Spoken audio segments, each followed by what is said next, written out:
Watu wa Mungu, nimekuwa nikijiuliza swali. Kwa nini Mwenyezi Mungu hakumbariki tu baba yetu wa imani Abrahamu kule alikokuwa akiwa kwao, ambariki akiwa kwao? Si bado Mungu ni Mungu tu na angeweza kumbariki kama angetaka kumbariki? Nikagundua kwamba for anyone to succeed spiritually or in life, endapo ungali kwenu katika jamii yako, hautaifaulu. That is the formula. You must first of all get out of your comfort zone huko nyumbani, kudaiana na wazazi na shamba na nini.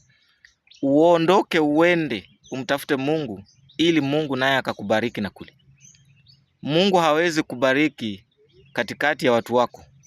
Mungu ni lazima anatamani kwamba uwe naye ili azungumze nawe, ili akubariki, ili akupe kizazi kipi. Therefore, anyone wishing and willing to have a new life, a beginning life, ni lazima uondoke kwenu, uende uanze maisha mapya. Ni lazima uwe tayari kujitenga ili Mwenyezi Mungu akazungumze nawe na kuyabadilisha maisha yako. Amin.